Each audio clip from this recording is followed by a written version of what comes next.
O filho arruaceiro de uma família nobre de alto escalão, protagonista, estava sentado em uma cama, pensativo, segurando um bilhete em mãos. O conteúdo do bilhete era claro e direto. O pecado de usar palavrões imprudentes na presença da honorável princesa Foenia. O pecado de se intrometer injustamente no exame de admissão da Academia da Santa Silvânia. O pecado de desconsiderar a decência. E o pecado de desmanchar o nome da família, cego pelo ciúme. São pecados que não devem ser encarados levianamente. Em resumo, sua família estava o deserdando. Com as mãos nas têmporas, o protagonista disse que parecia que o Deus do destino estava ridicularizando o seu nome. Ed. Em outro momento, o protagonista estava sendo chutado de sua casa, enquanto alguém de dentro agradecia a ele por todo o trabalho duro e entregava todos os seus pertences junto com uma despedida. Vendo Ed sendo enxotado da casa, os transeuntes começaram a comentar sobre o acontecimento. Diziam que não fazia mais sentido tomar cuidado com o que falavam perto dele, pois ele havia sido deserdado, esvaziado seu dormitório e agora era discriminado por ter fraudado o vestibular. Ele ouvia tudo enquanto estava sentado, envolto por uma aura escura, mas, na verdade, estava chorando. Ele achava injusto porque o Ed de quem falavam não era o verdadeiro Ed. Era ele, o protagonista, que havia reencarnado no corpo dele. Então, ele explicou que havia entrado em um jogo ambientado na Academia de Magia Silvânia. Esse era o jogo favorito do protagonista, chamado O Espadachim Fracassado da Silvânia. Ele reclamava que, normalmente, quando alguém entrava em um jogo desse tipo, acabava possuindo o corpo do primeiro filho de uma família poderosa, de um jovem mestre de algum clã ou de um caçador de nível SSS, que quebra as regras e desafia todas as possibilidades. Mas, no seu caso, ele havia reencarnado como um vilão de terceira categoria, expulso dos dormitórios no início do jogo. Reclamando aos céus, ele disse que possuía o pior personagem no pior momento. Isso era completamente injusto, já que ele sempre havia vivido de maneira simples, sem ganância. Os alunos da academia zombavam dele, e depois de tudo o que ele passou, ainda era injustiçado, sendo chamado de sem-vergonha. Após a repreensão, os alunos se afastaram, mas o protagonista percebeu algo. Ao olhar no espelho, viu seus status. Nome: Ed Taylor. Estamina: 3. Intelecto: 4. Talento: 7. Força de vontade: 7. Sorte: 6. Gênero: masculino. Idade: 17. Ano: 2. Raça: humano. Conquistas: nenhuma. O protagonista acrescentou que o motivo de ele ser o Ed naquele momento era a baixa estatística de intelecto. Ele ainda estava cursando a faculdade de magia, e sua estamina para um nobre era ainda mais baixa. Não era de se admirar, já que Ed, originalmente, era apenas um vilão de terceira categoria que aparecia nos primeiros cenários do jogo e não tinha grande relevância na trama. O protagonista nem conseguia se lembrar do que acontecia com Ed mais tarde no jogo, mas uma memória lhe veio à mente. Ele recordava que, nos créditos finais, Ed estava mendigando, parecendo um vagabundo nas ruas. Suspirando com seu possível futuro, o protagonista disse que não havia surpresa nisso, já que foi jogado nas ruas. Pelo menos, ele ainda estava vivo. Pegando sua mala, ele se perguntava por que foi justamente esse corpo que ele possuíra. Ele não sabia o motivo, mas estava determinado a não deixar esse ser seu destino, virar um mendigo. Obstinado, ele falou que conseguiria sobreviver, não importava o que acontecesse. Foi explicado que, em vez de uma simples escola, a Academia Silvânia parecia mais uma cidade, localizada na montanha Arken, no nordeste da academia. Sentado depois de andar bastante, o protagonista comentou que estava tentando escapar dos olhares indiscretos dos alunos, mas acabou no meio do nada. Pegando um graveto, ele disse que tudo aquilo era muito para digerir. O momento em que Ed foi rejeitado pela família era, na verdade, apenas o início do cenário. Felizmente, apesar de ter sido rejeitado, ele ainda não havia sido expulso da escola, o que era extremamente importante. A Academia Silvânia era uma instituição de primeira linha, e qualquer um que conseguisse se formar ali teria um futuro garantido. Como o jogo era ambientado na academia, o protagonista sabia que poderia usar ao máximo suas informações como jogador dedicado. Seu primeiro objetivo agora era se formar. No entanto, o único problema eram as enormes mensalidades. Ele sabia que o semestre atual já havia sido pago, mas para o próximo, ele precisaria de uma bolsa de estudos. Olhando para seus status, ele se perguntava como conseguiria uma bolsa daquele jeito. Deixando esse problema para depois, ele pontuou 3 coisas essenciais para sobreviver: abrigo, roupas e comida. Ao abrir sua maleta, ele encontrou algumas roupas vistosas, sem estatísticas adicionais, uma adaga cerimonial e um copo ornamental, ambos igualmente sem estatísticas adicionais. Com roupas suficientes, ele ainda precisava resolver a questão da alimentação e do abrigo. Ele não tinha onde ficar, e nem o que comer naquela noite. Com a reputação de Ed, seria difícil até mesmo arrumar um emprego. Não poderia voltar ao dormitório, pois fora expulso, então teria que viver na floresta por enquanto. Ao menos havia um riacho nas redondezas. Levantando-se, ele disse que tinha 10 dias até o começo das aulas. Até lá, tentaria se tornar adequado para frequentar a escola. Passou o dia cortando árvores com magia de lâminas de vento. Cansado com alguns troncos cortados diante dele, comentou que pelo menos conseguia usar magia, mas se perguntava como o corpo de Ed podia ficar tão exausto após cortar apenas 15 troncos. Com fome, tentou procurar algo para comer ao redor. Olhando para pedaços de madeira no chão, lembrou-se de algo que seu avô havia lhe contado. Pessoas nas montanhas comiam cascas de árvore para não passarem fome. Com isso em mente, pegou a taça de sua mala e usou magia para ferver um pedaço de madeira. Espetou a madeira em um palito e disse que aquilo parecia frango, mas ao morder, o gosto era horrível, fazendo vomitar.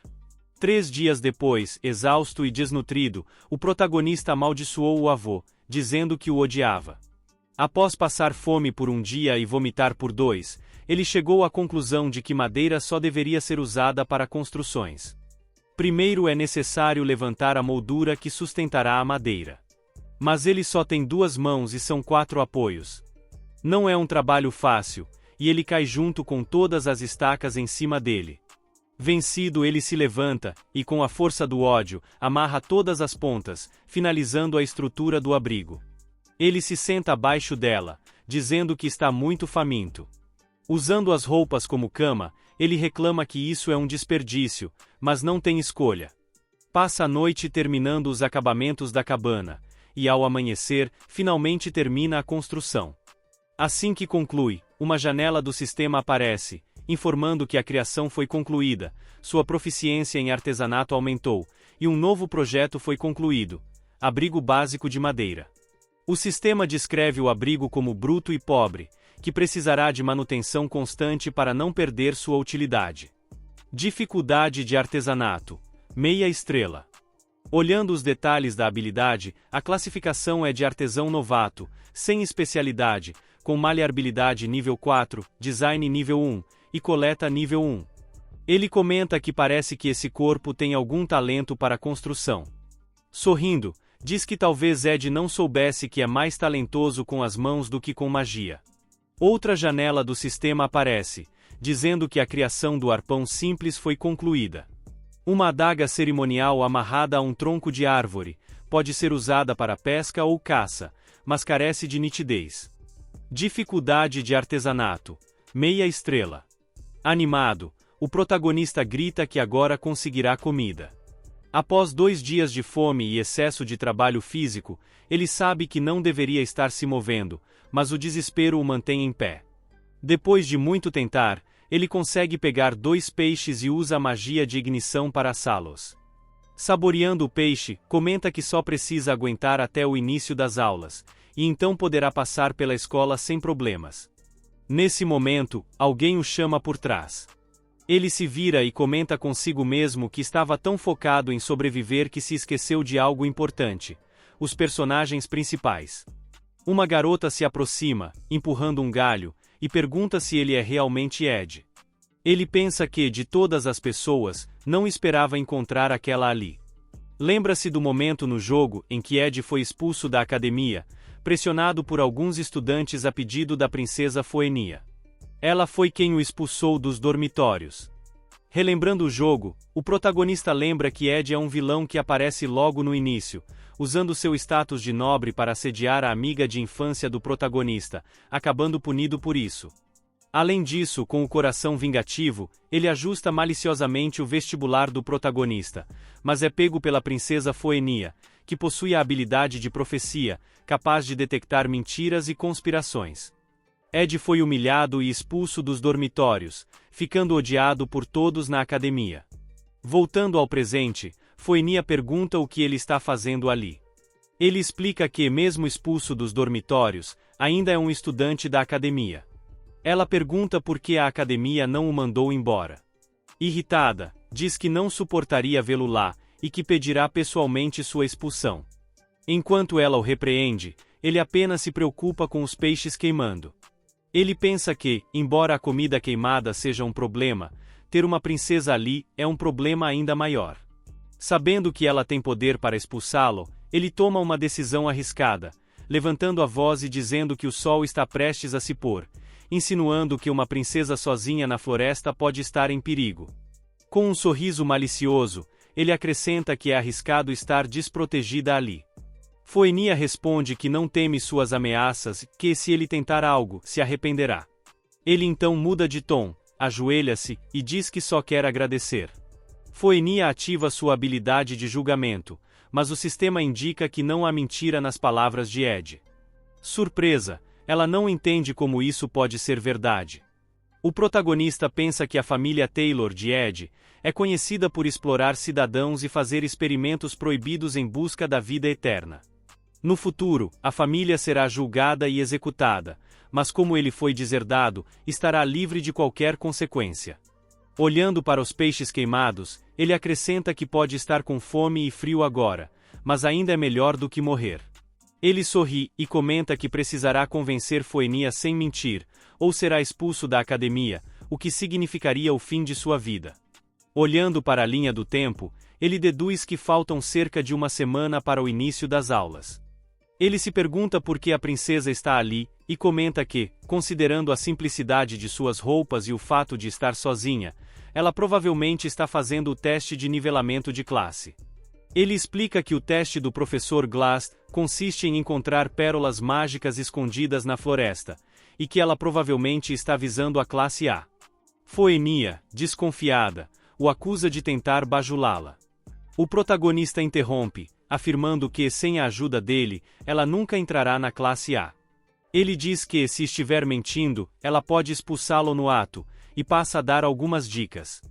Explica que, ao sudeste da floresta, há uma ilha gramada com uma árvore gigante chamada Árvore Guardiã de Marilda, e que ela encontrará um presente ali.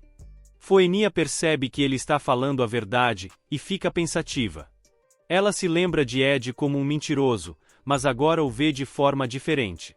Dias depois, o teste de nivelamento termina, e o professor Glass pede que os alunos mostrem suas pérolas mágicas. Vários alunos exibem itens valiosos, mas são colocados na classe F.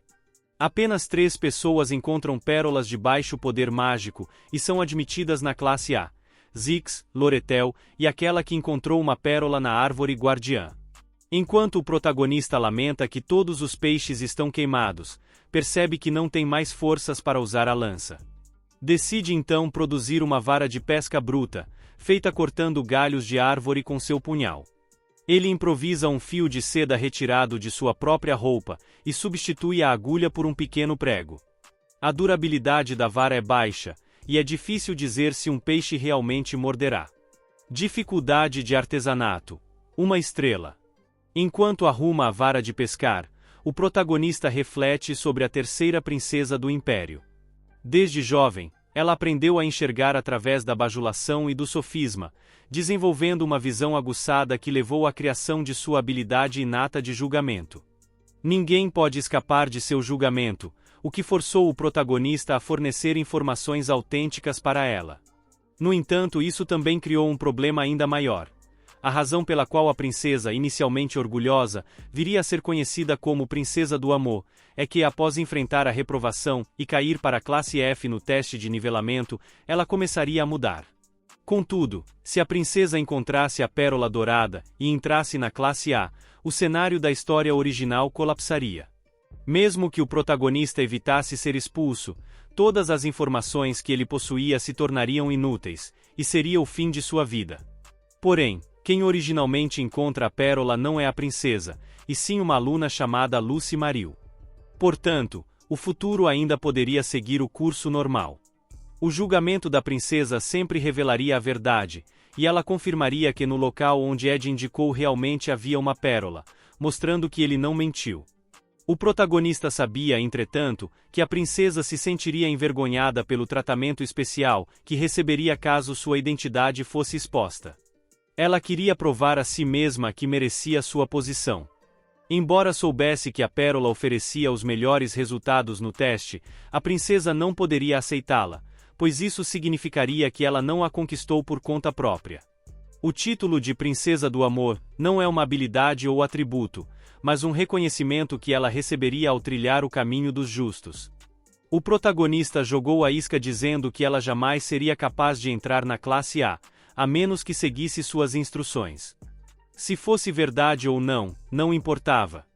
A princesa, com sua habilidade de discernir a verdade, saberia que ele estava sendo sincero. Se ela conseguisse entrar na classe A, poderia esfregar isso na cara de Ed. No entanto, devido ao orgulho dela, ela não pôde levar a pérola, e isso a impediu de entrar na classe A.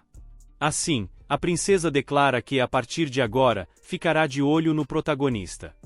Enquanto isso, na floresta, ele fisga algo e, surpreendentemente, consegue fisgar um peixe grande.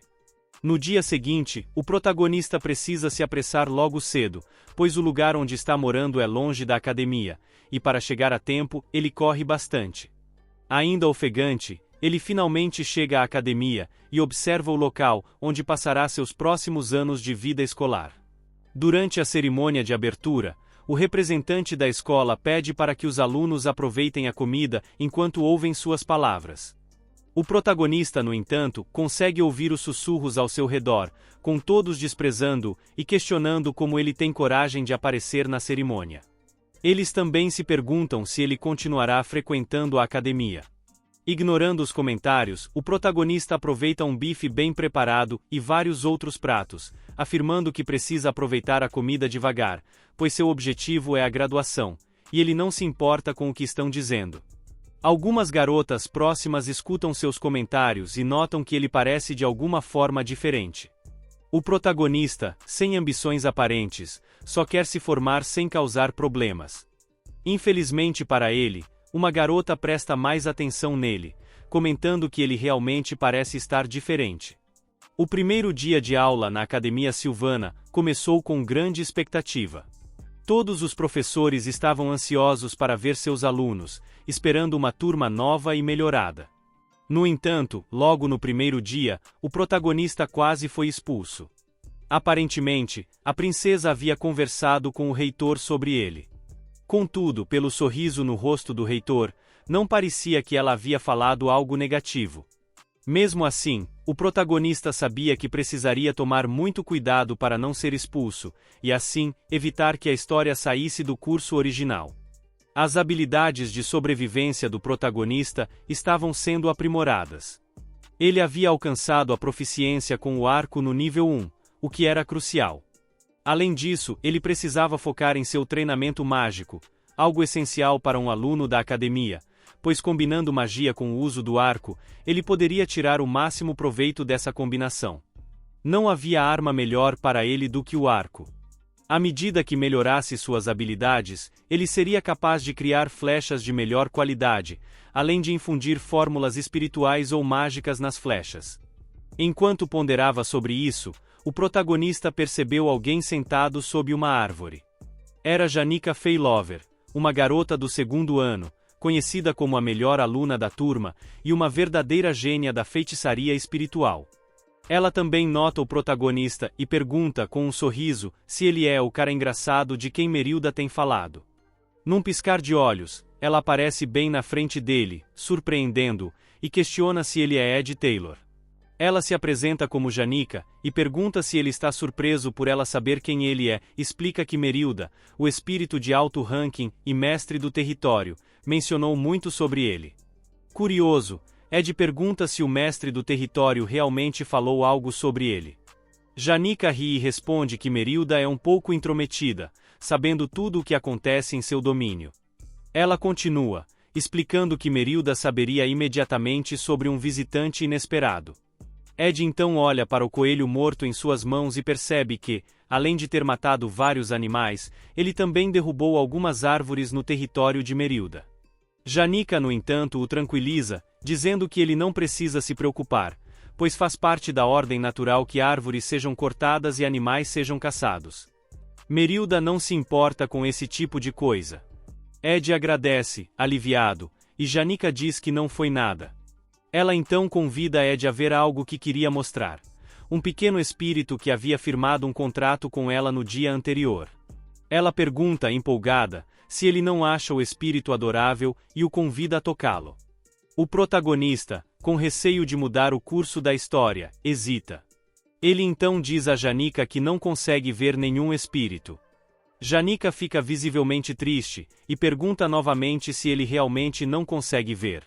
Ed confirma, e se despede rapidamente, pensando que seguir o caminho original da história é a única maneira de manter sua vantagem sobre o futuro. Ele sabe que Janica tem uma importância enorme na trama, e por isso, é alguém com quem ele deve manter distância. Enquanto ele se afasta, Janica observa, relembrando as palavras de agradecimento dele. Ela estende a mão para o espírito Merilda, e comenta que Ed é uma pessoa realmente fascinante.